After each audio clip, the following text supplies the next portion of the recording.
ಬಂದಿದ್ಯಾ? ಆ ಉದ್ದೇಶ ನಮ್ಗಿರ್ಲಿಲ್ಲ ಮೇಡಮ್.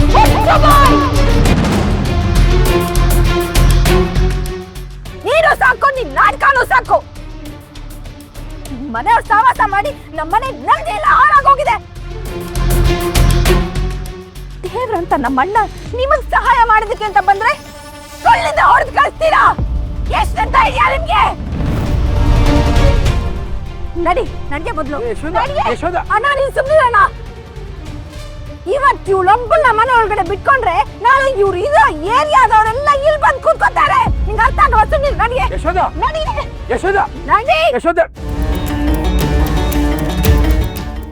ನಡಿ ಹೊರಗಡೆ.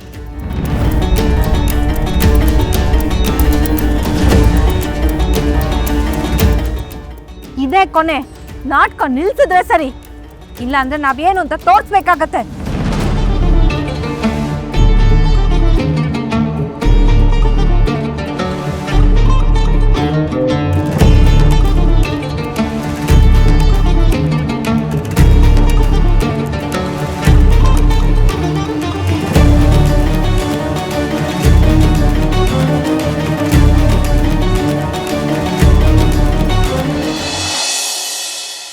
ಮನೆಗೆ ಬಂದವ್ರ ಹತ್ರ ಆ ರೀತಿಯ ನಡ್ಕೊಳ್ಳೋದು ನಮ್ಮ ಸಂಸ್ಕಾರ ಅಲ್ಲ. ಆ ಮಗು ಮೊದಲೇ ನೊಂದಿದೆ. ಏನಣ್ಣ ನೊಂದಿರೋದು? ಹಿತ್ಲಲ್ಲಿ ಹಾವು ಸಾಕೋದು ಅಂದ್ರೆ ಇದೇ ನೋಡು. ಹಣೆಗೆ ರಕ್ತ ಬರೋ ತರ ಹೊಡೆದು ಕಳಿಸಿದಾರಲ್ಲ ಅಣ್ಣ ಮನುಷ್ಯರು ಅವರು. ಇದೇನ ಅವ್ರು ನಿಮಗ್ ಕೊಡೋ ಗೌರವ? ಕೈ ಹಿಡಿದು ದಡ ಸೇರ್ಸೋದಕ್ಕಿಂತ ಹೋದವ್ರನ್ನೇ ಕೆರೆಗೆ ತಳ್ಳೋದು ಜನ ಅಲ್ಲ ಅವರು. ಅವ್ರನ್ನ ಮಾತ್ರ ನಾನು ಸುಮ್ಮನೆ ಬಿಡೋದಿಲ್ಲ. ಈಗಲೇ ಸ್ಟೇಷನ್ಗೆ ಹೋಗಿ ಕಂಪ್ಲೇಂಟ್ ಕೊಟ್ಟು ಬರ್ತೀನಿ. ಶೋಭಾ, ನಿನಗೆ ನನ್ನ ಮೇಲೆ ತುಂಬ ಪ್ರೀತಿ. ನನಗೊಂದು ಸಣ್ಣ ನೋವಾದರೂ ಕೂಡ ನೀನು ಸಹಿಸ್ಕೊಳ್ಳೋದಿಲ್ಲ ನನಗೆ ಚೆನ್ನಾಗಿ ಗೊತ್ತಿದೆ. ಕತ್ತಲಲ್ಲಿ ಕಲ್ಲು ಹೊಡೆಯವರಿಗೆ ಗುರಿ ಇರೋದಿಲ್ಲ. ಅದಕ್ಕೆ ಆ ಕುಟುಂಬದ ಆಧಾರ ಸ್ತಂಭ ಈಗಾಗಲೇ ಉಳಿದಿದೆ. ಆ ಪರಿವಾರದ ನೋವು ಏನು ಅನ್ನೋದು ನಿನಗೂ ಚೆನ್ನಾಗಿ ಗೊತ್ತಿದೆ.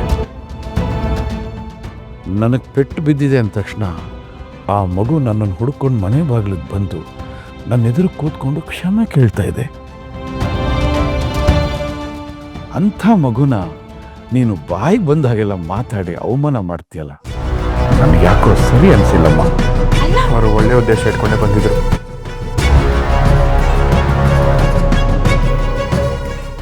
ತಪ್ಪಾಗಿರೋದು ನಮ್ಮ ಕಡೆಯಿಂದ.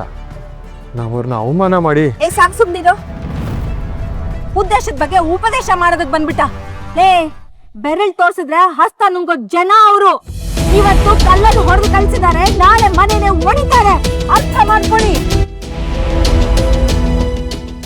ನಮ್ಮ ಅಣ್ಣಂಗೆ ಕಲ್ಲಿಂದ ಹೊಡೆದು ಕಳಿಸ್ತಾರೆ, ಅದು ನೋಡ್ಕೊಂಡು ನಾನು ಸುಮ್ಮನೆ ಇರ್ಬೇಕಾ? ಖಂಡಿತ ಇಲ್ಲ. ಸಹಾಯ ಮಾಡೋದಕ್ಕೆ ಅಂತ ಹೋದವ್ರಿಗೆ ಸನ್ಮಾನ ಮಾಡೋದ್ ಬಿಟ್ಬಿಟ್ಟು ಶಿಕ್ಷೆ ಕೊಡ್ತಾರಲ್ಲ, ಇದು ನಿನ್ಗೆ ನ್ಯಾಯ ಅನ್ಸುತ್ತೇನೋ? ನಿಮಗೆ ಅವರು ಆತಿಥ್ಯಗಳ ತರ ಕಾಣಿಸ್ಬಹುದು, ಆದ್ರೆ ನನಗೆ ನಮ್ಮ ಮನೆನ ಹರಾಜಾಕಕ್ ಬಂದಿರೋ ಶತ್ರುಗಳ ತರ ಕಾಣಿಸ್ತಿದ್ದಾರೆ. ಯಾರನ್ನ ಎಲ್ಲಿಡ್ಬೇಕೋ ಅಲ್ಲಿಟ್ರೆ ಒಳ್ಳೇದು, ತಿಳ್ಕೊಳ್ಳಿ.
Constable ಬಂದ್ರಲ್ಲಿ sir.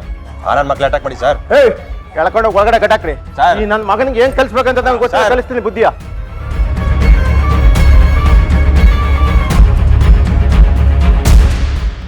ಏನೋ ಜೈಲಿಗೆ ಬಂದ ಮೇಲೂ ರೌಡಿಸಮ್ ಮಾಡ್ತೀಯಾ?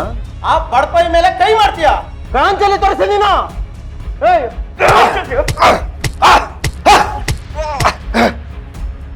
ಇವತ್ತು ನೀವು ನನ್ನ ಮೇಲೆ ತೋರಿಸ್ತಾ ಇರೋ ದರ್ಪ ಮಳೆಗಾಲದ ಹಳ್ಳ ಇದ್ದಾಗೆ. 2 ದಿನ ಜೋರಾಗಿ ಮಳೆ ಬಂದ್ರೆ ಅಲ್ಲಿ ಉಳಿಯೋದು ಬರೀ ಹೂಳು ಮಾತ್ರ ಅಷ್ಟೇ. ನೀವಿವತ್ತು ಯಾರ ಹತ್ರನ ಕೈ ಚಾಚಿ ಬಂದಿದ್ದೀರಾ ಅಂದ್ರೆ ಇವತ್ತು ನೀವು ನನಗೆ ಹೊಡಿತಾ ಇರೋ ಈ ಲಾಠಿ ಏಟ್ಗಿಂತ ನಿಮ್ಮ ಸ್ವಾಭಿಮಾನದಕ್ಕೆ ಏಟು ಜಾಸ್ತಿ ಬಿದ್ದಿದೆ ಅನ್ಸುತ್ತೆ. ಏನೋ ಬಗುತ್ತೀರಾ?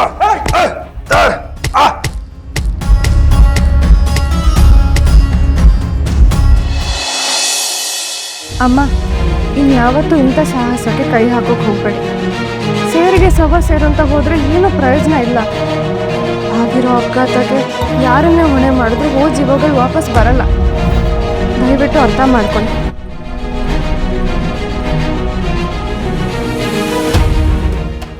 ಅಲ್ಲ ರುಕ್ಕು,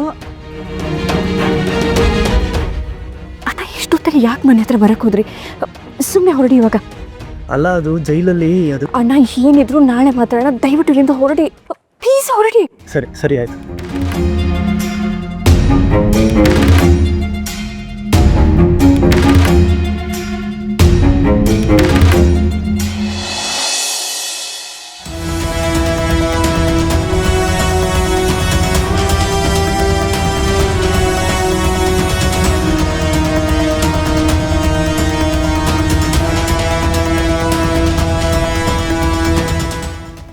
ಸರ್,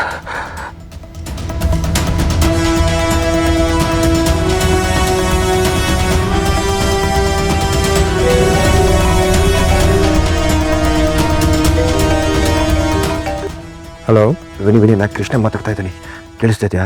ಹೇ ಕೃಷ್ಣ, ಹೇಗಿದೆಯೋ? ನಾನೆಲ್ಲ ತುಂಬ ಗಲೀಜಾಗೋಗಿದೆ ಅಂತ ಗೊತ್ತಾಯ್ತು. ನಾನು ಈಗಲೇ ಬರ್ತೀನಿ. ಏನು ಬೇಡ ವಿನಿ, ನನ್ನ ಬಗ್ಗೆ ಯೋಚನೆ ಮಾಡಬೇಡ.